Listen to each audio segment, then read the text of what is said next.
ಸತ್ತ ಮೇಲೆ ಬಯಲಾಯಿತು Ali Khamenei secret will. ಮಗನ ಬಗ್ಗೆ ಅಪ್ಪನಿಗಿದ್ದ ಆ ಆತಂಕ ನಿಜವಾಯಿತು.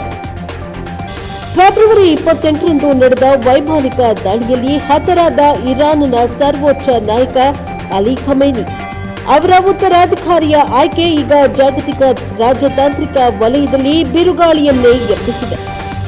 ಅಲಿ ಖಮೇನಿ ಅವರ ಎರಡನೇ ಮಗ ಮೊಸ್ತಬಾ ಖಮೇನಿ ಅವರನ್ನ ಇರಾನ್ನ ನೂತನ ಸರ್ವೋಚ್ಚ ನಾಯಕನನ್ನಾಗಿ ಘೋಷಿಸಲಾಗಿದೆ. ಆದರೆ ಈ ನೇಮಕಾತಿಯ ಹಿಂದೆ ಅಲಿ ಖಮೇನಿ ಅವರ ಮರಣ ಶಾಸನದ ಅಂದರೆ ವಿಲ್ ಉಲ್ಲಂಘನೆ ಮತ್ತು ಸೇನೆಯ ಒತ್ತಡವಿದೆ ಎಂಬ ಮಾಹಿತಿ ಹೊರಬಂದಿದೆ.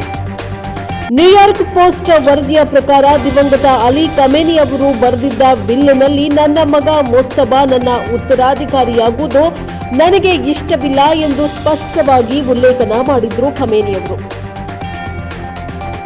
ಮೊಸ್ತಬಾ ಅವರಿಗೆ ದೇಶವನ್ನ ಮುನ್ನಡೆಸಲು ಬೇಕಾದ ರಾಜಕೀಯ ಅನುಭವ ಮತ್ತು ಪ್ರೌಢಿಮೆ ಎರಡೂ ಕೂಡ ಇಲ್ಲ ಎಂಬುದು ಸ್ವಂತ ತಂದೆಯ ಅಭಿಪ್ರಾಯವಾಗಿತ್ತು. ಮೊಸ್ತಬಾ ಒಬ್ಬ ರಾಜಕೀಯ ಶೂನ್ಯ ವ್ಯಕ್ತಿಯಾಗಿದ್ದಾನೆ. ತಂದೆಯ ಹೆಸರಿಲ್ಲದೆ ಆತನಿಗೆ ಯಾವುದೇ ಒಂದು ಅಸ್ತಿತ್ವ ಕೂಡ ಇಲ್ಲ ಎಂಬುದು ಖಮೇನಿ ಅವರ ಅಭಿಪ್ರಾಯವಾಗಿತ್ತು. ಇದು ಪ್ರತಿಪಕ್ಷಗಳ ಗುಂಪುಗಳ ಸಂಶೋಧನಾ ನಿರ್ದೇಶಕ ಖುಸ್ರೋ ಇಸ್ಫಹಾನಿ ತಿಳಿಸಿದ್ದಾರೆ. ಇಲ್ಲಿ ಇರಾನ್ನ ಸಂಪ್ರದಾಯದಂತೆ ಅಸೆಂಬ್ಲಿ ಆಫ್ ಎಕ್ಸ್ಪರ್ಟ್ ಈ ಆಯ್ಕೆಯನ್ನ ಮಾಡಬೇಕಿತ್ತು. ಆದರೆ ಈ ಬಾರಿ ಈ ಪ್ರಕ್ರಿಯೆಯು ಪ್ರಜಾಸತ್ತಾತ್ಮಕವಾಗಿ ನಡೆದಿಲ್ಲ ಎಂಬ ಆರೋಪ ಕೂಡ ಕೇಳಿ ಬರ್ತಾ ಇದೆ.